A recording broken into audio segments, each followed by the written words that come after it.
Good evening. I'm Vanessa Hansen in for Jason Harper tonight with your sports. If you were like me over the holiday weekend, the festive spirit got the better of you. I joined with over 250 people walking and running 7 Mile Beach Sunday morning for the annual Dashing Through the Sand race. The event saw participants from all over the world racing up the sand from Hemingway's all the way up to Teachy Beak in search of some holiday eggnog. There wasn't eggnog at the end of the race, but there was breakfast and coffee, so that was pretty good. People were out in Santa hats and antler ears, keeping that Christmas spirit alive. In the end, it was no surprise that Marius Acker took home this year's title for the men, while Chrissy Dooling snagged the women's fastest time. As for myself, I finished in a respectable time of 30 minutes. I think that's respectable for a 1.5 mile walk. And I had a great time along the way. His Excellency, the Governor, was also out there for the event, and he was presented with some special cookies by the Estwinick family, so that was pretty cool as well.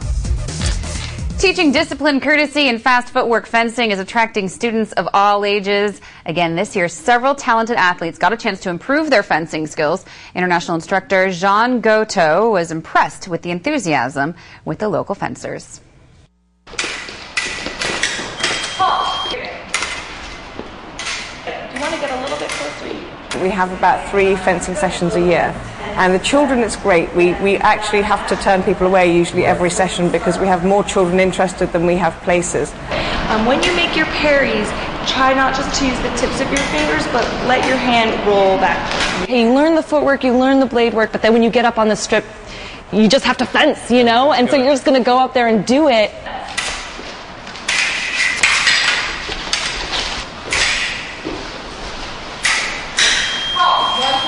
Basic footwork, so advances, retreats, lunges. They learned advanced lunge today. And then basic blade work, so different parries and disengages and beats. It's hard work. It's a lot of fun. The children love it. And the most rewarding thing for me is actually that we have 2 children who've gone off to higher education and they've taken up fencing, and they wouldn't have done that had they not started fencing here. So I'm really pleased about that. It's a good discipline sport, so they have to understand the rules, they have to be polite and courteous, and I think it teaches them a lot as well as discipline and courtesy. It's about losing well and winning well and being gracious to your opponent.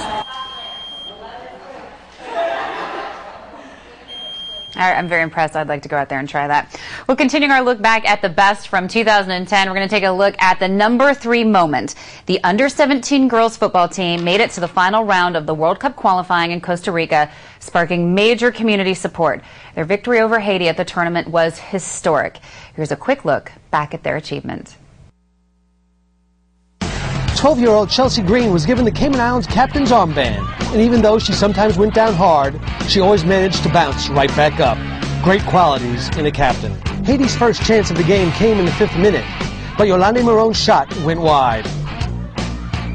In the 16th minute, Everose Guerville broke through the Cayman Islands defense, but the brave Emily Kelly came out to make the stop.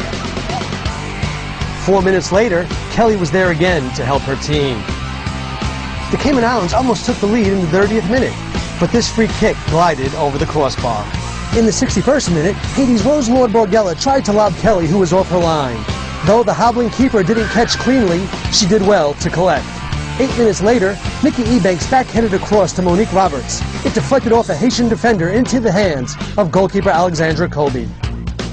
Then, in dramatic 89th minute fashion, Shanice Monteith delivered a free kick from the edge of the area. Alyssa Chin rose high to head home. Cayman Islands 1, Haiti 0.